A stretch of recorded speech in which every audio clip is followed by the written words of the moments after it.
안녕하세요. 중국 주식 전문 채널 진중토입니다.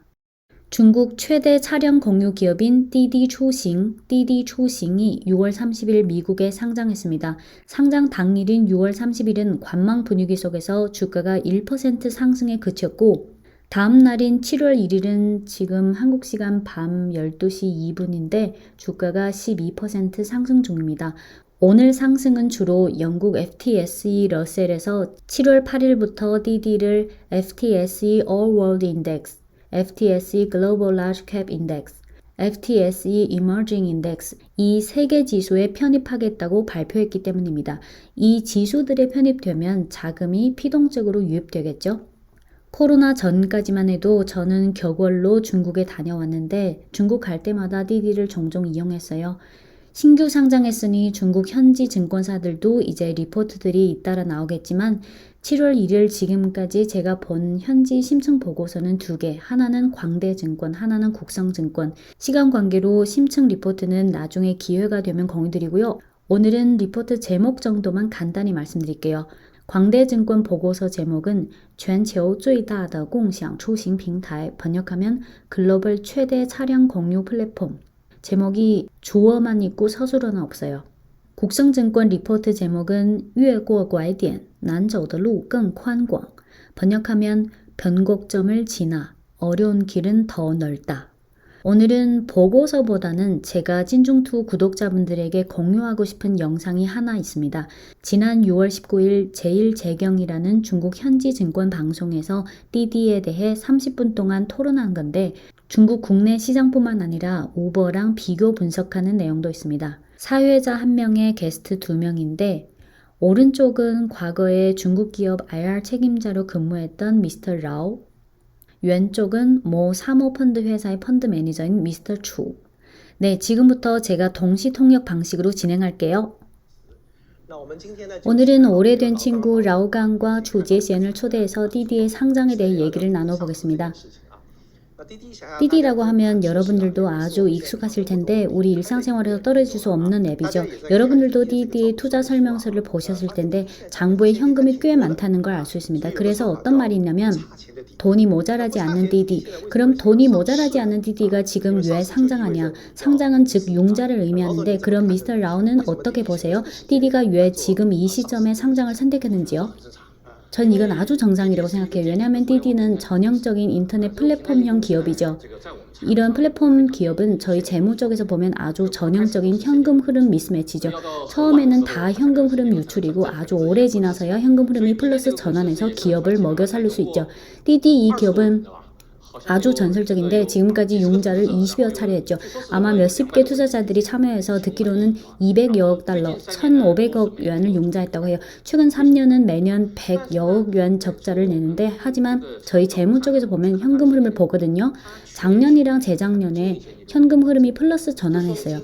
즉 스스로 조율 능력이 생겼다는 거네요. 네, 맞아요. 그러니까 주요 사업인 온라인 차량 예약 사업이 이미 조율 능력이 생겼어요. 하지만 결국은 대량 융자로 만들어진 프로젝트라서 많은 투자자들은 자선 사업을 하러 온 것도 아니고 결국은 퇴출하는 경로를 찾아야겠죠. 그래서滴滴의 상장은 한 단계의 마무리이면서 새로운 노정의 시작이죠. 그리고 두 번째 측면은滴滴와 같은 기업은 중국에서는 이미 시장에 굳건히 섰고 하지만 아마 전 세계에서 우버와 같은 기업과 경쟁해야겠죠. 그럼 투자도 막대하게 필요하고요. 새로운 자금이 들어가겠죠. 그리고滴滴가 요즘 인기 산업에도 투자하는데 예를 들어 지역 커뮤니티 공동 구매라든지 전기차라든지 공유 자전거라든지 이런 돈을 엄청 많이 태우는 분야에 그래서 새로운 자원, 자금을 계속 필요로 하고 지금 하는 이런 게임을 계속해야겠죠.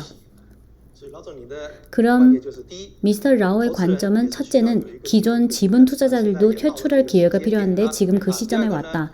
둘째는滴滴는 지금 새로운 사업도 많이 배치하고 있다. 해외 사업이랑 국내 공동구매, 자율주행, 전기차 같은 이런 사업은 또 돈을 많이 태우는 사업이라 그래서 기존 주요 사업으로 조율된 자금만으로는 돈 태우기에 부족하니까 지금 상장을 하는 거다. 그럼 미스터 주는 어떻게 보시나요? 디디가 왜 이 시점에 상장을 선택했을까요? 저는 세 가지로 말씀드릴게요. 첫째는 지금 주요 사업인 차량 예약 업무는 향후 발전에 있어서 좀 한계가 있을 수가 있는데 지금 차량 예약이든 차량 공유든 수급의 미스매치라는 문제가 있어요.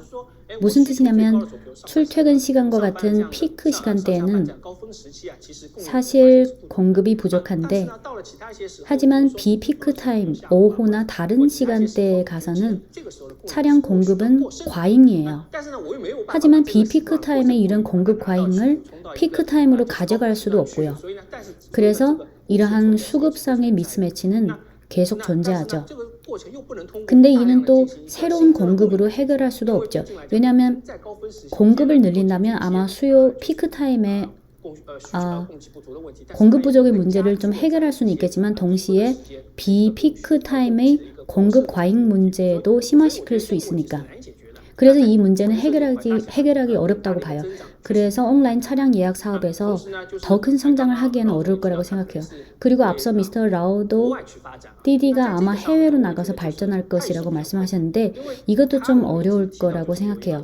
플랫폼 기업은 일종의 인터넷 효과라는 게 있는데 디디에게 있어서 앱을 이용하는 기사가 많아지면 승객도 많아지고 반대로 승객이 많아지면 기사도 또 많아지죠. 하지만 이런 플랫폼은 한계성이 한 가지 있어요. 지역이라는 한계가 있어요. 중국에선 많은 운전기사가 있지만 해외는 그렇게 많은 기사가 없어요. 그래서 이 플랫폼은 해외로 가면 무효화되는 거죠. 해외에서는 운전기사라는 네트워크를 새로 구축해야 하고 고객 네트워크도 새로 구축해야 해요. 이 과정은 까놓고 말하면 고통스럽죠. 이런 상황에서 디디가 해외 시장을 개척하려면 일정한 문제에 직면할 수 있겠죠. 아무래도 가장 큰 라이벌은 우버.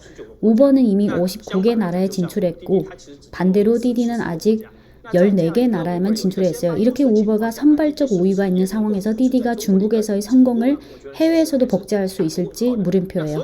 그래서 저는 이런 상황에서 디디가 더 많은 자금으로 사업 발전을 도모해야 한다고 봐요.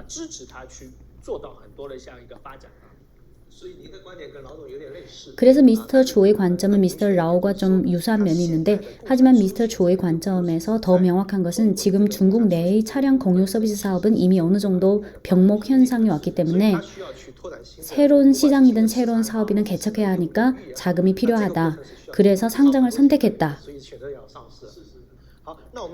네, 그럼 디디의 밸류에이션이랑 재무제표에 관해 토론해 보겠습니다. 저희가 가치 투자에 대해 논의하는 프로그램이라서 방금 미스터 주도 언급했듯이 성장성 문제. 아시다시피 지금 중국은 차량 공유라는 분야에서 디디가 매우 강대해 보입니다. 하지만 다른 인터넷 대기업들도 좀 꿈틀거리듯이 이 분야로 침투하려는 것 같은데 미스터 라오는 어떻게 보시는지요? 차량 공유라는 분야에서 디디의 경쟁 우위가 충분히 견고한지, 향후 얼마나 큰 성장 여지가 있을지. 사실 제가 보기에 차량 공유는 원래는 아주 좋은 뜻이 담겨져 있었어요. 차량 공유 원래의 뜻은 한쪽은 차를 쓰려고 하는 사람, 다른 한쪽은 풀타임 운전기사, 전문기사가 아니라 파트타임으로 하는 사람들이 여기로 들어와서 피크타임의 그 수요를 보충해 주는 거예요. 그래서 수요가 없을 때는 그들은 다시 자기 자리로 돌아가서 할 일을 하죠. 이런 이념 자체는 아주 좋죠. 당시 우버의 이념이 그랬어요. 하지만 이상은 항상 아름답죠. 뒤에 가서 보니까 사실상 결국은 전문적인 공급이 돼버리는 거예요. 네, 사실 모든 공유라는 게 다 공유하는 게 아니라 전문적인 제공자가 공유하는 거죠. 네, 맞아요. 단지 그냥 이 플랫폼을 마련해서 다른 전문 공급자들이 여기로 들어오게 한 거죠. 택시기사, 택시 번호 외에 지금은 차량 공유 번호도 발급하는데 사실 다 라이선스가 있는 기업들이 하는 거죠. 그래서 이런 말이 있는 것 같아요. 진정한 의미상의 차량 공유는 카풀이다. 네, 맞아요. 원래는 그게 우리가 생각한 차량 공유죠. 내가 지금 어딜 가고 싶은데 온라인으로 호출해서 마침 가는 차가 있으면 그 차를 타서 나도 만족하고. 네, 이게 사회 효율성을 높이고 사회 자원을 전략하는 건데 지금은 그냥 전국 범위에서 통일된 큰 택시 예약 플랫폼을 구축한 거네요. 네, 지금 택시 번호판이 달린 택시 외에 다른 차들도 다 포함된다고 보시면 되고 이 모든 차량들은 하나의 플랫폼으로 호출하는 거죠. 그럼 이미 진정한 의미상의 공유 공유 플랫폼이 아니라는 말씀이죠. 네, 그래서 아까 질문하신 그 성장 여지 문제와 관련해서는 제가 관련 데이터는 안 봤지만 제 휴대폰에 국내 거의 모든 모빌리티 앱이 다 깔려 있거든요.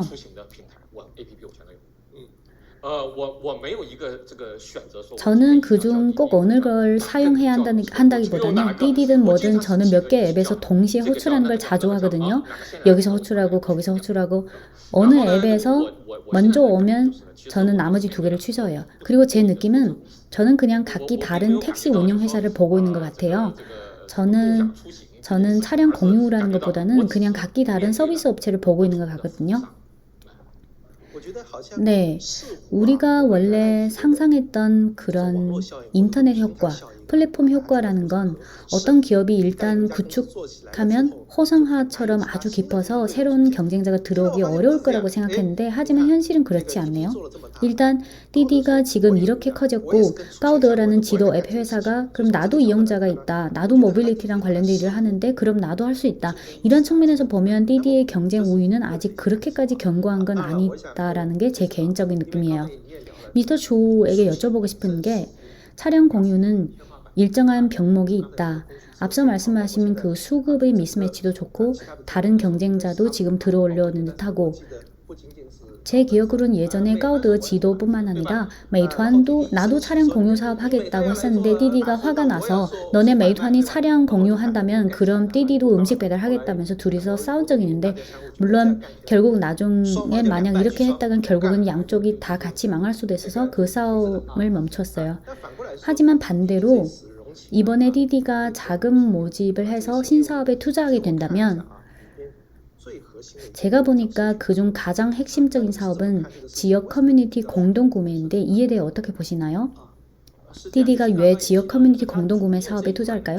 네, 앞서 말씀드렸다시피 주요 사업 쪽은 확실히 좀 문제에 직면할 수 있죠. 주로 성장성 면에서 좀 문제에 직면할 수 있고 기존 시장에서도 새로운 진입자와 대면해야 한다는 문제에 직면할 수 있고 그래서 왜 지역 커뮤니티 공동구매라는 사업에 진입하려고 하냐면 우선 디디는 기존 이용자라는 게 있는데 이 이용자들이 디디에게는 매우 중요한 가치인 거고 이 이용자들을 어떻게 현금화할 거냐가 문제인데 이 이용자들을 어디다 써먹을 수 있냐 보니까 검토하는 분야가 뭐 공유 자전거, 화물 운송이라든지 기타 몇몇 분야 다 기존의 이용자를 현금화시킬 수 있는 분야죠. 그중 공유 자전거는 상대적으로 작은 시장이라서 아마 매년 시장 규모가 100에서 200억 원 정도의 작은 시장이죠. 하지만 지역 커뮤니티 공동구매라는 분야는 시장 공간이 상대적으로 크죠. 우리 평소에 장을 보거나 일상생활에 필수적인 그런 소비가 들어가 있으니까 디디가 이런 분야에 들어가려고 하는 이유인 것 같습니다.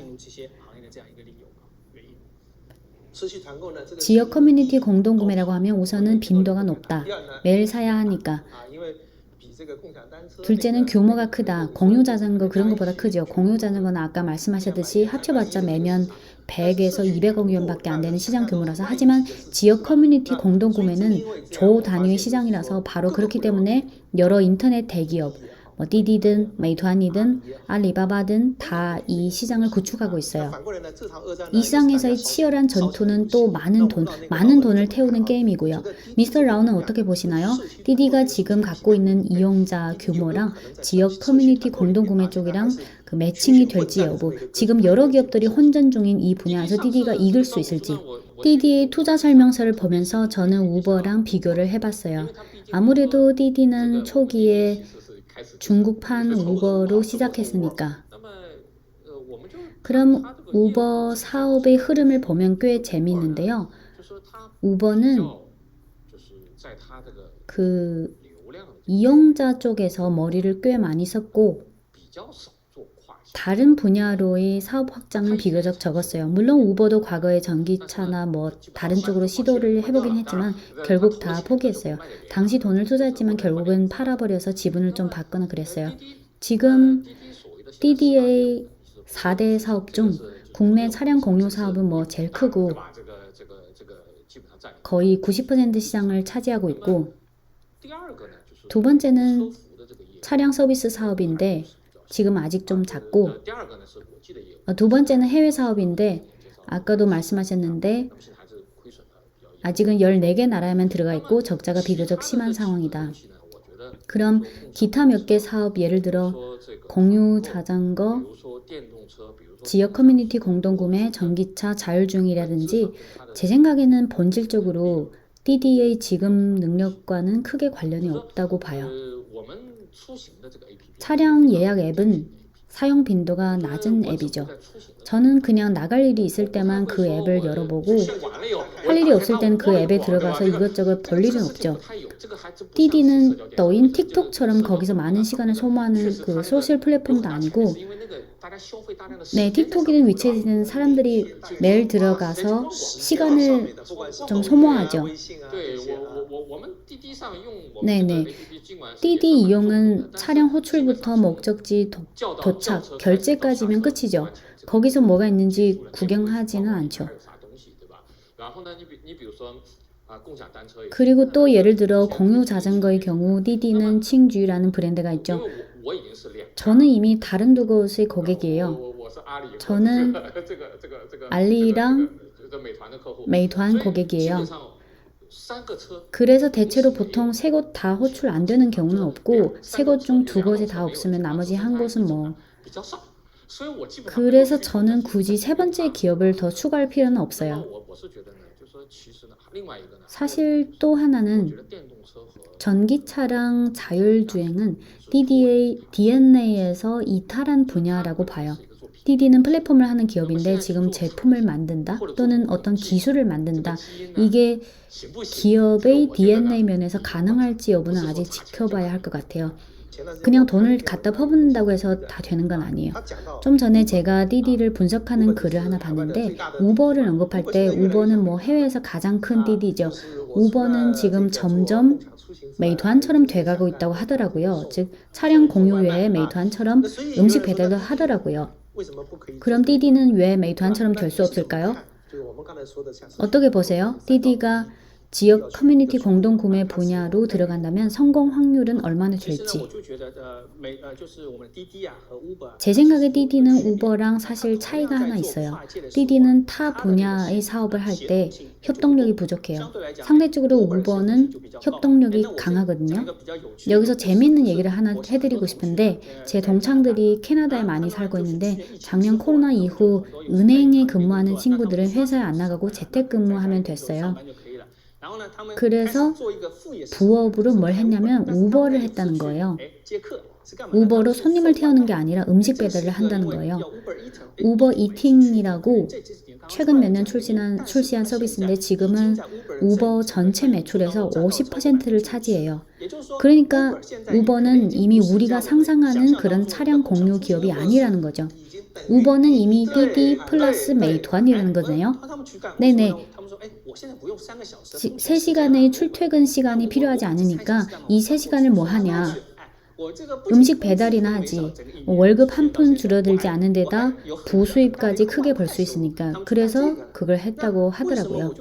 우버가 왜 북미나 다른 나라에서 협동력이 있다고 하냐면 이 사람들이 우버로 차량 공유 일을 하는 동시에 음식 배달도 할 수 있어요.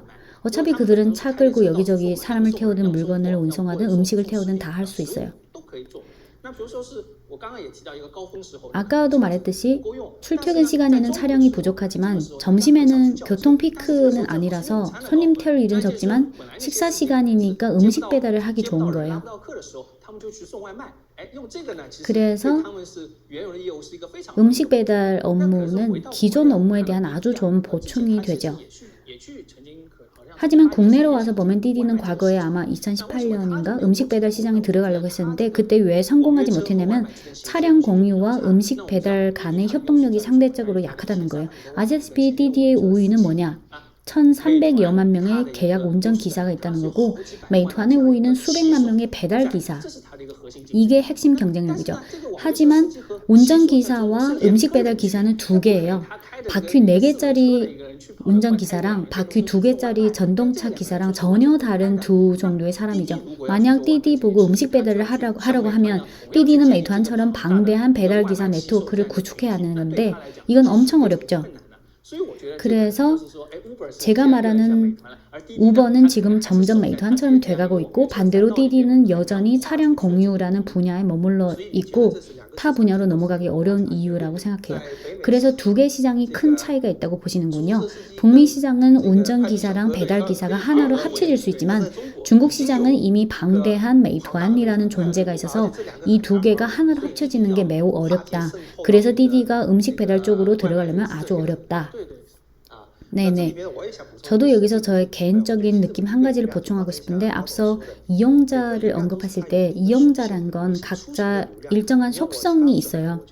차량 공유라는 이용자를 다른 쪽으로 이전시키기에는 그리 쉽지 않아요. 조그만 예를 하나 들자면 예전에 공유 자전거 앱인 오포는 과거에 사업을 접었지만 기존에 이용자가 많았잖아요. 당시 빚도 많았고 당시 오포는 내가 공유 자전거 이용자가 많았으니까 그걸 다른 분야로 활용해서 현금화할 수 없을까. 그래서 공동구매라든지 이것저것 해봤는데 결국 보니까 기존 이용자들이 그걸 아예 사용하지 않더라고요. 사람들이 오포 앱에 등록한 건 오로지 공유 자전거를 이용하기 위해서이지 다른 거 하려고 오포 앱에는 들어가지 않죠. 그래서 제 생각엔 지금滴滴의 이용자 수, 듣기로는 월간 액티브 이용자 수가 한 4, 5억 정도 된다고 하는데 이 이용자들의 속성은 확실히 차량 이용 쪽에 기울어져 있다는 거죠. 그래서 음식 배달이나 공동구매 같은 분야와는 일정한 차이가 있다고 봐요. 그래서 제 개인적으로 봐도滴滴가 만약 이런 분야로 사업을 침투할 경우 난이도와 도전이 좀 있다고 생각해요. 이건 제 개인적인 생각이고 그리고 이번에滴滴가 자금 모집한 후 또 하나 중요한 사업은 해외 사업. 미스터 라오는滴滴가 해외 시장에서의 성공 가능성에 대해 어떻게 보시나요? 이번에 투자 설명서에도 명확히 적혀있듯이 국제 업무, 차량 공유 플러스 음식 배달. 그래서滴滴는 이미 잘 알고 있죠. 우버가 해외 시장에서 노는 방식이 국내와는 다르다는 걸 잘 알죠. 해외는 도시의 밀도, 인구 밀도나 생활 방식이 확실히 차이가 나니까. 해외는 국내처럼 이렇게 많은 배달 기사가 없죠. 수백만 명의 기사. 또는 뭐랄까. 해외는 국내와 같은 밀도가 없죠. 네, 인구 밀도. 네, 배달 기사의 밀도는 그만큼 인구 밀도가 돼야 되니까. 네, 인구 밀도가 그 정도 못 되죠. 배달 기사는 이동 범위가 몇 킬로 이내니까 만약 거리가 너무 멀면 전동차로 배달한다는 게 어렵겠죠. 제 생각에滴滴에게 있어서 국내 차량 공유 분야에서는 이미 상당한 규모, 이미 1초 다강의 위치에 와 있고 시장 점유율이 90%나 되고 물론 다른 기업도 기회는 있겠지만 하지만 다른 기업이滴滴를 망하게 해버리는 건 불가능해요. 하지만 반대로滴滴가 지금에서 더 위로 가기에도 매우 어렵다고 봐요. 그래서 저는滴滴가 반드시 글로벌로 나가야 한다고 생각해요. 왜냐하면 현재로 봤을 때 전 세계에 우버 하나밖에 없으니까. 그쵸?滴滴가 자금 조달하면 해외로 가서 경쟁해야겠죠. 제가 보기엔滴滴는 우버를 모방할 것 같아요. 우버는 글로벌 시장에서 경쟁할 때 전략이 매우 명확해요.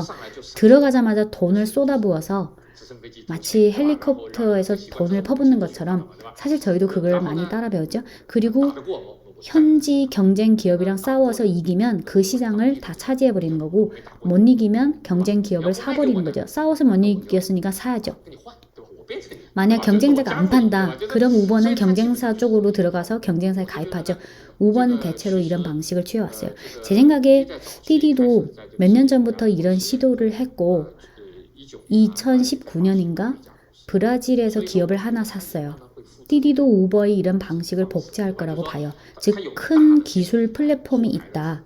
이건 공유할 수 있고 이 원가는 공유할 수 있는 거고 하지만 특정 지역에서는 이 플랫폼이 우위가 없죠.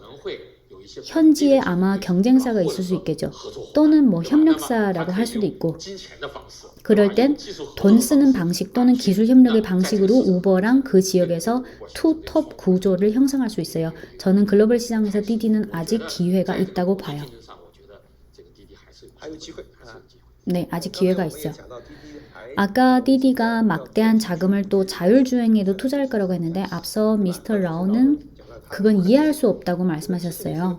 滴滴는 플랫폼 기업인데 플랫폼 기업이 들어가서 제품을 만든다. 자율주행은 제품을 만드는 거잖아요. 그건滴滴가 딱히 우위가 있는 게 아니라서 기업 DNA 면에서 맞지가 않다고 말씀하시는데 미스터 초는滴滴가 융자에서 자율주행 쪽에 투자한다는 것에 대해 어떻게 보시는가요? 저는 자율주행은滴滴가 반드시 해야 할 일이라고 생각해요. 이 문제는 이건 아마 그냥 지금 현재만 보는 게 아니라 아마 비교적 멀리 내다본 것 같아요. 상상해 보세요. 지금滴滴에게 있어서 가장 큰 비용은 뭔가요?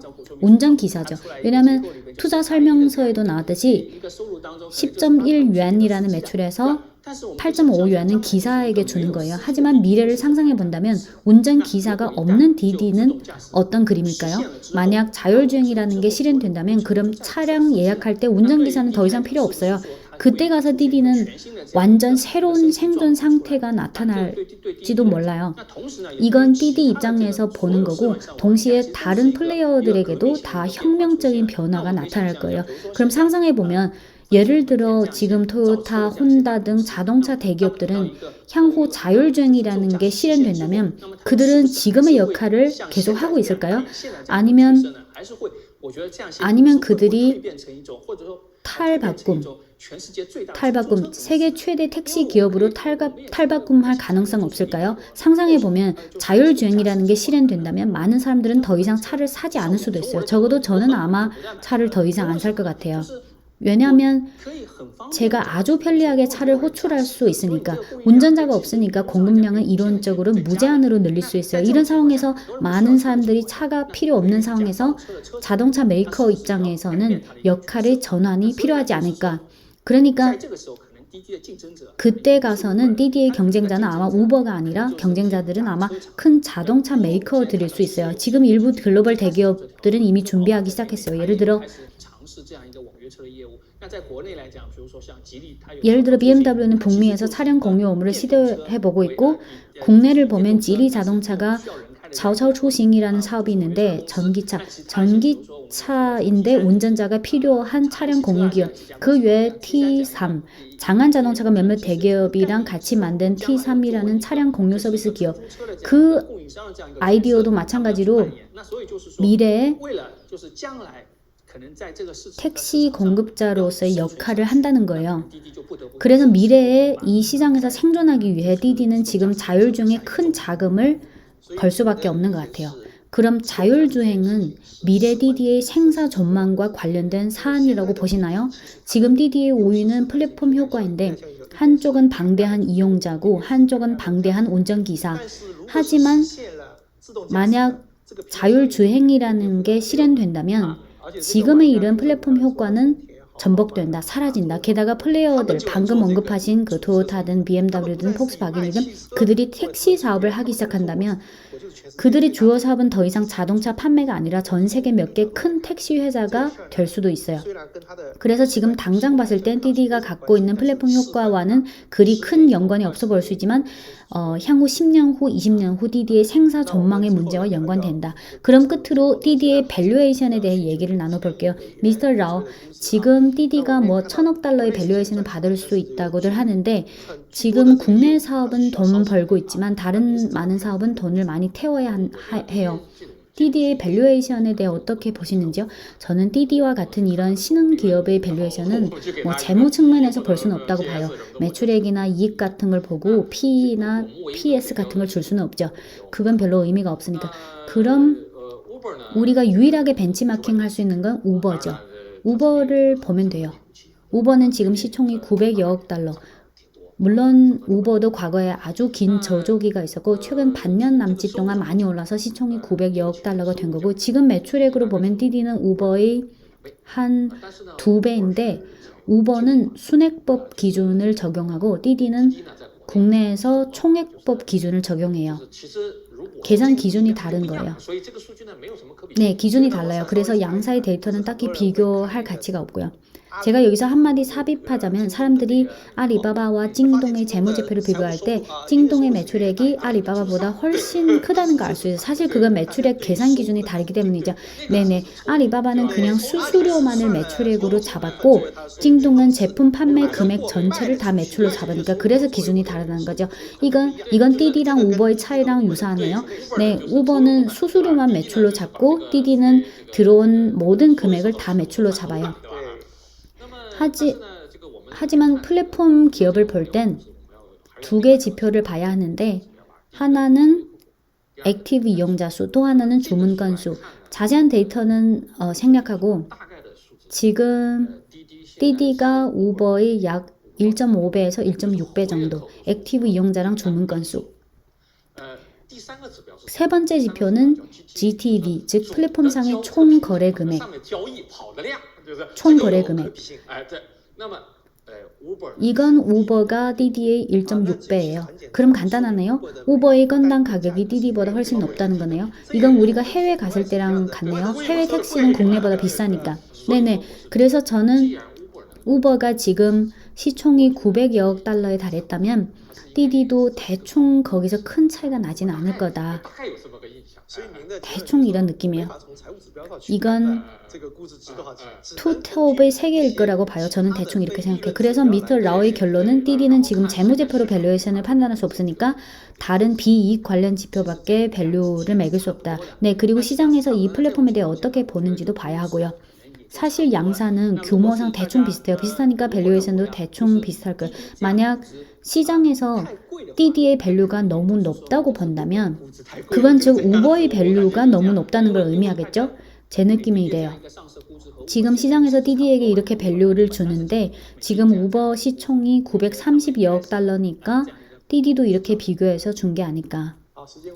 네, 시간 관계로 오늘滴滴의 상장에 대해 토론해 봤습니다.滴滴는 확실히 아주 우수한 기업입니다. 지난 몇 년 동안의 노력을 통해 확실히 차량 공유 분야에서 확실한 1등 기업이 된 건 의문의 여지가 없습니다. 하지만 방금 토론을 통해 지금滴滴앞에 놓여진 일부 병목과 천장에 대해서도 알아봤습니다. 물론滴滴가 향후 중국 시장에서 나가서 다른 분야로 나가는 데 있어서의 그 여지, 이 과정에서 저희도 계속해서 모니터링 해야 할 것입니다. 아무래도 해외로 가든 새로운 분야를 개척하든 다 그리 쉬운 일이 아니죠.